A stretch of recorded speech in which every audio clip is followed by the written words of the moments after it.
Digital Marketing Radio, episode 268. Should your brand be advertising on podcasts? Digital Marketing Radio with David Bain. Hi, I'm David Bain, and this is Digital Marketing Radio, the place where today's modern marketing masters mingle, keeping you up to date with all the latest tools, tactics, and trends of all the essential and engrossing matters in digital marketing today. I've dabbled in podcast advertising in the past, but there are many brands out there who are spending significant sums on introducing their product or service to the ever-increasing podcast audience. So what works best when it comes to advertising on podcasts? And is this something that your business should be considering? Joining me to discuss that is a lady who's sold over 50,000 podcast ads in the past year. She has an extensive background in radio advertising, and she's a current influential voice in the podcast advertising space.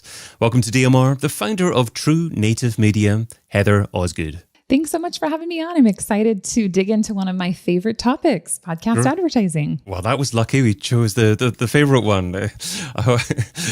You can find Heather over at truenativemedia.com. So Heather, how different is podcast advertising to radio advertising? I would say that it's vastly different. It's very easy to put them in an audio space. And when we think about it, of course, we have terrestrial radio, we have streaming audio, and then we have podcast advertising. And they're all very different because the approach and the audiences are different. When we look at podcast advertising, what we really find is that people don't mind the ads as much as they do in other forms of marketing. And I think that that's what really makes them stand out and what makes them different. Does that mean that they don't mind any type of ad at all? Or is there a certain type of ad that resonates with an audience compared with other types of ads? Yeah, absolutely. So in the podcast space, we certainly do have different types of ads that are going to run. So if you were a podcast listener, you have most likely heard what we would call a host-read endorsement ad. And that host-read endorsement ad is an ad that has been put together by the host of that show. They have sampled, tried that product, and then they have given their personal experience with that product. So in many ways, it does feel like native advertising. It feels very organic and authentic. And that's what stands apart from other forms of advertising when we think about podcast ads. Now, of course, there are programmatic, pre-produced type of ads that also get inserted into podcasts. And I would say that, over the years, we certainly have seen an increase in that, and it's at its height now. And I'm sure that we will see more of that to come in the future. But when we talk at True Native Media, in particular, about the power of podcast advertising, we're really referring to that influencer-based host-read endorsement style ad. Okay, I'm sure you've tested programmatic, automatic insertion, pre-produced ads in terms of the effectiveness, the brand uplift, the conversion rates that you measure, I guess, because of the ad being inserted versus the host-read ads. Is there a noticeable difference in terms of effectiveness between each type of ad? Yeah, so there's actually a few different types of ad insertions within podcasting. So ads started as being embedded or baked in. So if you are doing a host-read endorsement ad, traditionally, I would say, in the last 10 years, they were all done in this embedded fashion. And what that means is that if you were listening to episode 100 of a podcast and there was an ad in there for, let's say, HelloFresh, that ad would live in episode 100. So anyone listening to episode 100 would hear the HelloFresh ad. If you listen to episode 99 or episode 101, you would not hear it. And the value of those embedded ads is that you paid for the number of downloads that would happen within a 30 to 45 day period, but then yet people are going to keep listening to that episode, right? So if I listen to episode 100 today and it was published 6 months ago or even 2 years ago, I would still likely hear that HelloFresh ad, unless the the producer of the show had gone and edited out that portion, which does not happen very often. And so there was a lot of effectiveness with those embedded ads. However, of course, technology has progressed, and now we see a lot of dynamically inserted ads. And how dynamic insertion works is essentially we're looking at a time period. So we might say within a 30-day period, how many impressions can we deliver? And that's over the full catalog of episodes. So you've got your current episodes as well as your back catalog. Now, those dynamically inserted ads can be inserted as host-read ads, right? So you might be listening to a podcast and it can be a great organic, authentic ad that has been digitally inserted into the podcast. It can also be those pre-produced ads, right? That sound maybe more like a radio ad. And those, I would say, there hasn't been as much research done on the programmatic side of things because in the past it has represented a smaller portion of the overall kind of ad ecosphere within the podcast space.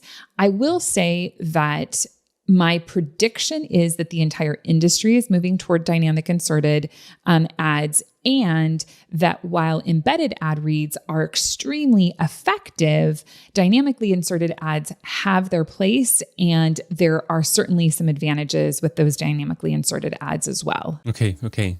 I'm probably more aware of dynamically inserted ads on YouTube, and certainly the producer on YouTube can select exactly the timestamp that they want the ad to go in on. Is that the same with dynamically inserted ads for podcasting? I think that is such a great comparison because most everyone is familiar with that. And we've all been watching that YouTube video where the producer of the show didn't indicate their ad breaks and they just go in anywhere. But then of course you can go in and say, hey, put this ad in, put an ad in at this minute or that minute. And that's exactly what we're doing with podcasting. And I would say my experience has been that hosts are very conscientious in that the ad should not be inserted just over the top of someone speaking. So the shows that we work with, we really strive for them to create as organic a feel as possible within that dynamic insertion space, so that when you're a listener, you don't hear that difference. You're not saying, wow, obviously on YouTube, it's very different because it's an ad and we can tell it's an ad. And of course you can tell it's an ad with podcasting too, but because it can be host read, there isn't that kind of shock. And that goes back to the effectiveness of it because the person that you know, like, and trust is recommending a product or service, which really holds a lot of power and influence that a traditional ad would not have. So how are dynamically inserted ads actually inserted? Is it in partnership with podcast hosting platforms, or is it necessary, for example, to even actually give the RSS feeds from the podcast hosting service to the ad platform who will create another RSS feed that's submitted to podcast directories? Yeah, that's a great question. So it is all done at a hosting level. So each podcast has its own hosting provider, similar to what a website would have. And ad insertion points are placed in that episode on that hosting provider.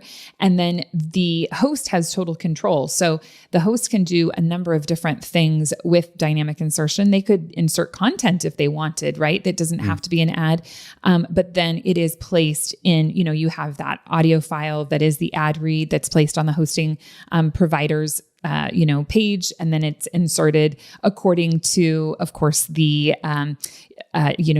determination of how that ad should run. So the length, the placement, the priority, all of those factors come into play, like they would in other digitally inserted content and ads. So does that mean that there are only certain hosts out there that have the technology to make this happen? That is, yes, absolutely the case. And it's really interesting. Actually, at True Native right now, we're working on putting together a podcast hosting provider guide because every hosting provider is very different and can provide very different capabilities. And Many, I would say, so I started Trinative in 2016, and at that time, dynamically inserted ads were very much kind of looked down on because they weren't seen as being as effective as those embedded ad reads.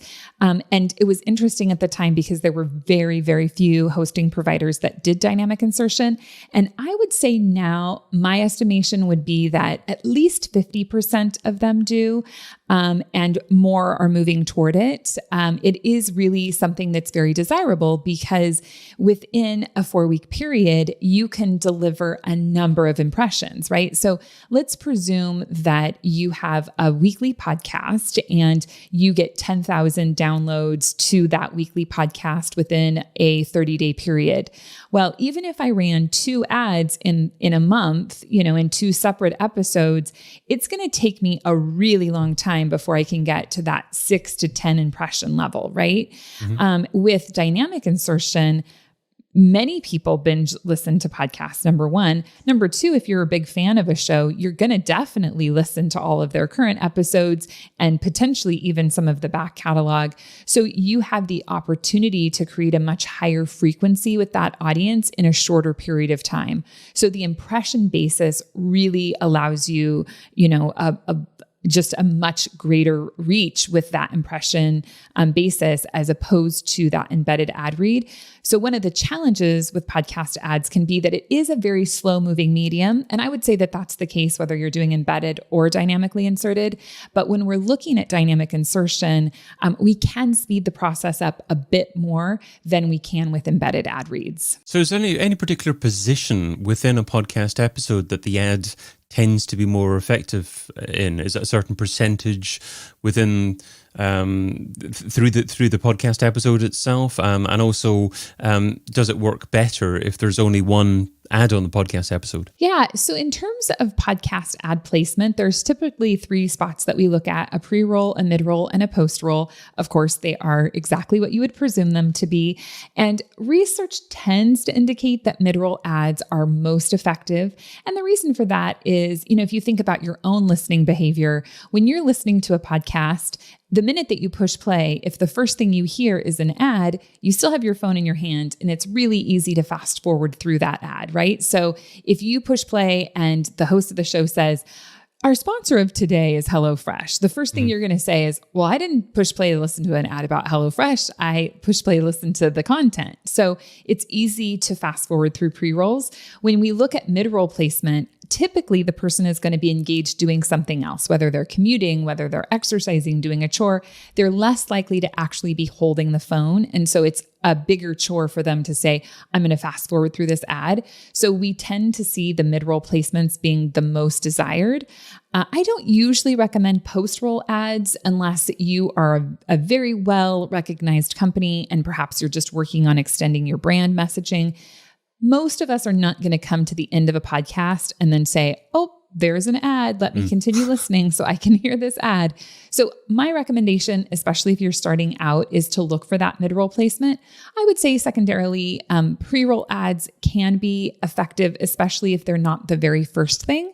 So oftentimes you might have the entrance of the podcast or the intro section, and then have an ad placement. And that still would typically fall within the pre-roll positioning. But once it's a little bit inside content, it tends to be more well listened to as opposed to the very first thing you hear. Great tips. And in terms of length of ad, do you recommend like 20 seconds, 30 seconds? Is there a particular length of time for the ad that works best? I would recommend a 60-second ad, especially if you're focused on host-read endorsement ads. It's really difficult for a host to create compelling ad content within a shorter than 60-second time frame, because ideally we want them to tell some sort of a quick story and relate that story back to the product and service that you're delivering, create a really nice, unique selling proposition for that product, a call to action. And it's really hard to do that in a short period of time. So if you really are looking to capitalize on that host-read endorsement organic feel, I would say 60 seconds would be a minimum that I would look at. Okay, and you mentioned call to action there. Is there any ideal call to action? Do you tend to recommend a special offer and a unique URL, or is there a better way of tracking success? Having a goal of what you're expecting to get out of the campaign is super important. So if you're looking to approach it as a direct response campaign, obviously it's going to be very different than if you're looking to do a branding campaign. I would say that we have seen an increase in brand advertisers in this space. The most recent IAB study said that about 45% of advertisers are brand advertisers, which is really exciting. If you're looking for direct response, having a strong call to action is super important. And yes, to your point, typically we will see some sort of a discount code. So a promo code, a unique URL can be a really good way to track those specific results. And then we also have some attribution tracking companies that have come into the space. So if you're familiar with pixel tracking, really that's essentially what it is. And it definitely is something that I would look to layer on. You still need to make sure you've got a strong call to action, and you should still do a promo code and a URL. But if you can put the attribution tracking on top of that, it really does just help create a strong campaign that you can track those results and you can see like, yes, this was actually successful and, I'm getting what I was hoping from the campaign. And how should an advertiser choose what podcast to appear on? Because I would imagine it's more than just subject matter of the episode. It's actually finding out who the audience is. You hit the nail on the head with that. I think in podcasting, we have a tendency of being very matchy. So let's say you are a business software company. You're like, I just want to advertise on business podcasts. Don't hear me wrong. I'm not saying that those are not good podcasts for you to advertise on. They absolutely can be a solid choice. And if it's your first step out, you might decide that you want to look at content. But it's so important to look at audiences, and especially when you're looking to scale a podcast, strategy. So let's say you start out the gate, and you are a business software product. You want to advertise on business podcasts, and you do that, and you're like, man, this was super successful. Well, one of the great and challenging parts of podcasting is there might only be a certain number of podcasts within that genre that you can actually advertise on.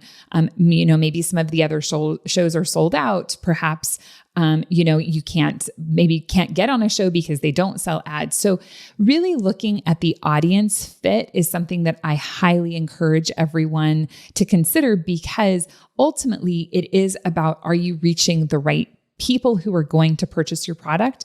And as a marketer or as an advertiser, you know who that audience is. So making sure that you get that fit, I would say even within a genre that you presume is a good fit, is really critical to the success of the campaign. And as an advertiser, should you have a certain budget in order to give this a go? And how do you actually measure the cost of it? Are we still looking at CPM for number of episodes that you have your advert on? Yes, we definitely are considering CPM. So CPMs are typically the baseline within podcast advertising.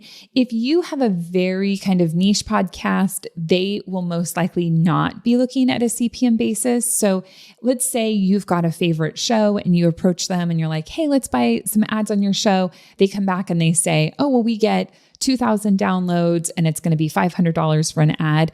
That is not going to be based on CPM pricing. That really is much more of a flat fee. And I would say that with those smaller niche shows, paying a flat fee is certainly very acceptable if you know for sure that this particular audience is going to deliver that. So for instance, we have a university tax program that is advertising on a tax preparer's podcast. Those are super good fits. It's not easy to find, tax preparers who are looking for additional certification. And they certainly have the ability to charge a much higher CPM because that fit is so niche and it is so valuable. So if you're looking at those really specific categories, I would say throw CPM out the window.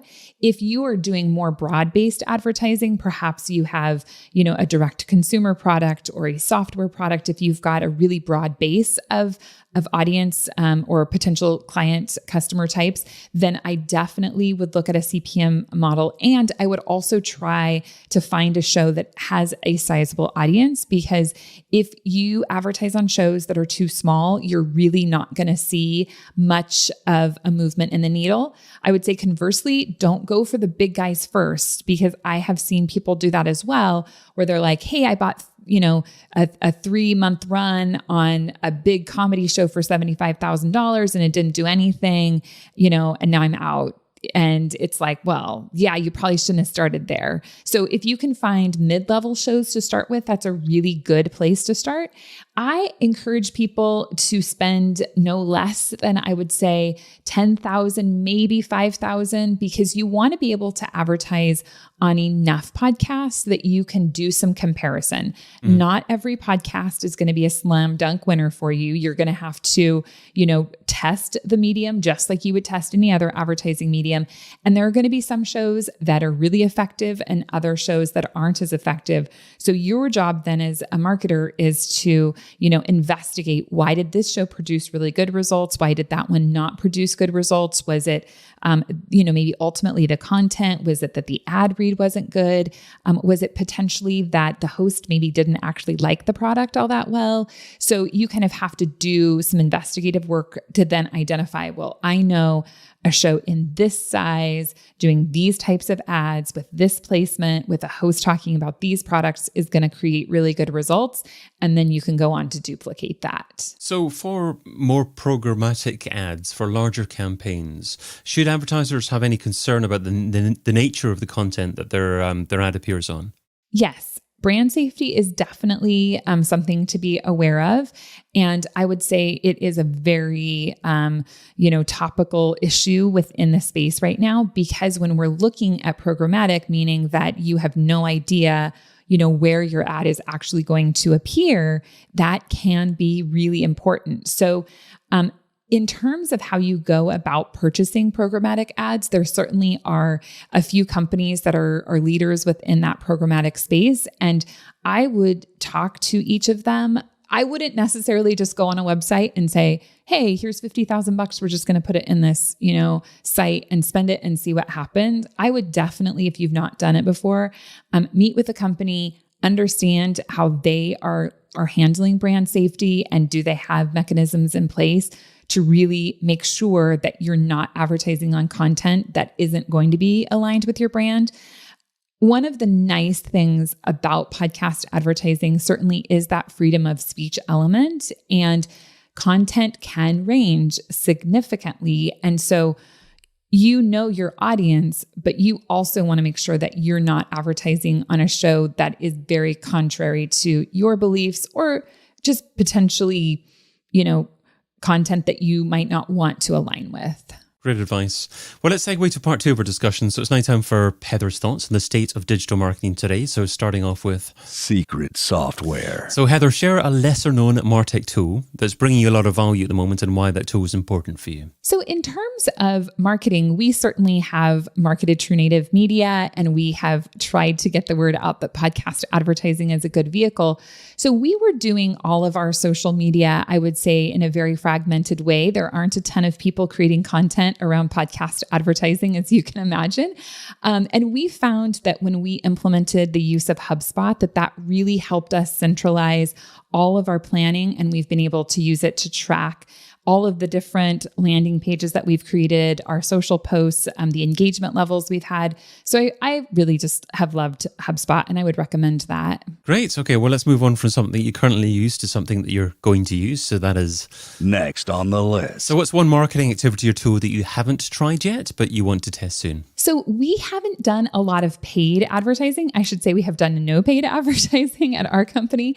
And so one of the goals I have moving into 2022 is using Google Ads.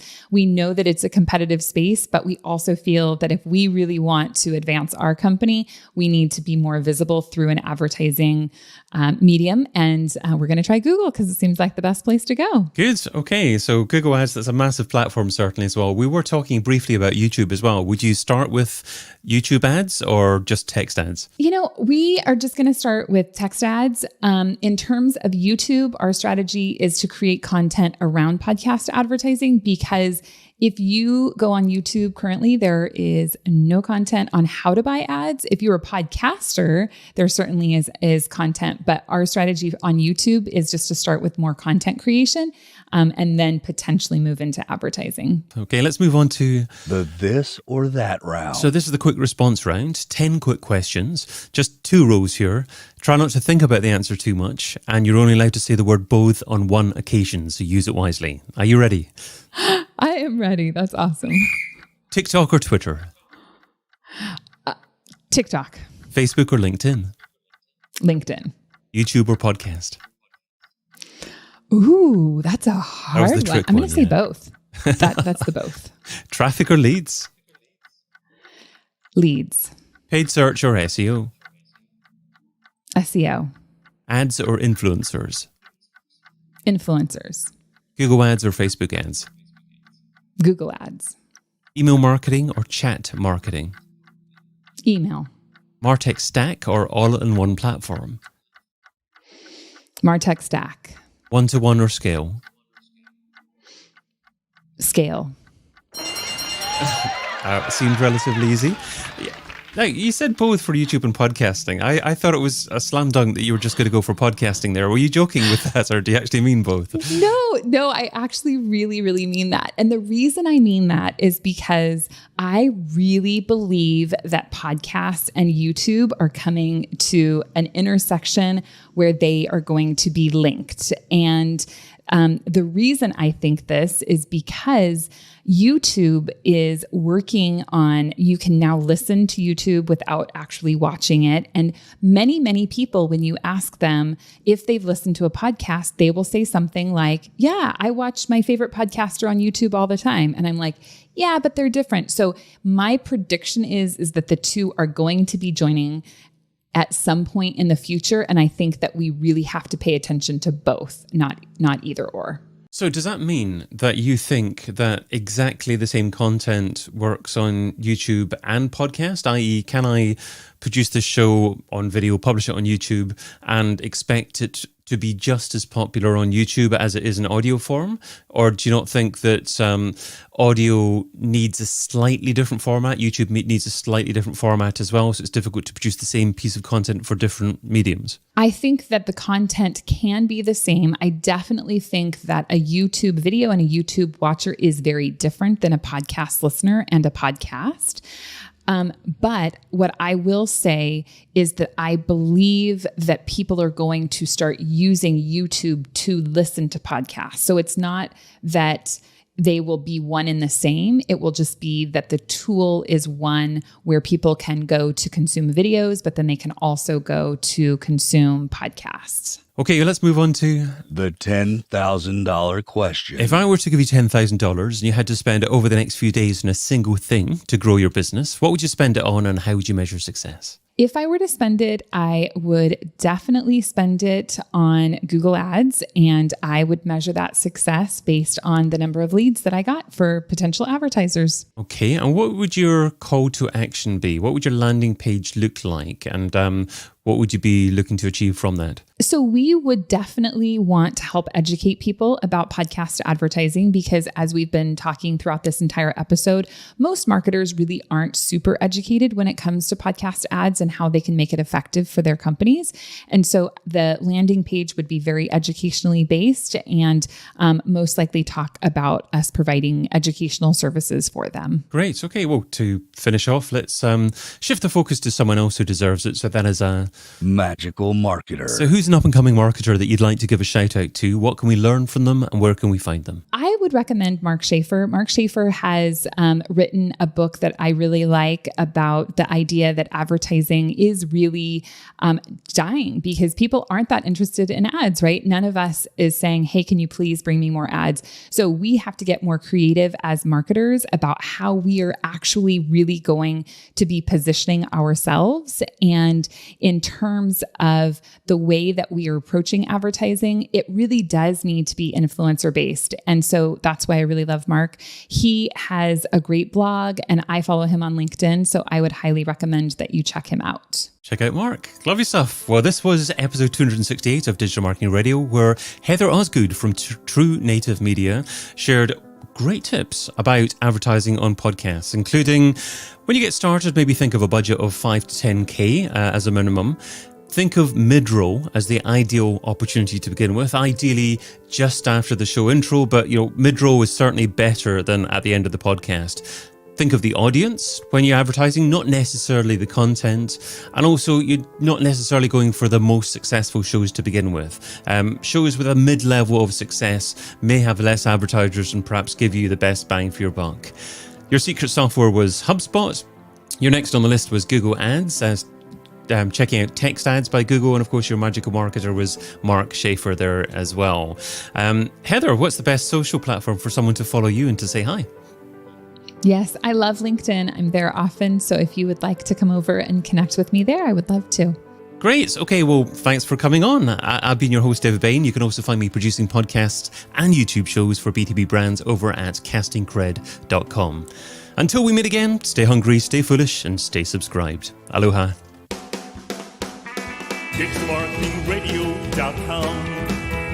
DigitalMarketingRadio.com. Digital Marketing Radio, Digital Marketing Radio, DigitalMarketingRadio.com.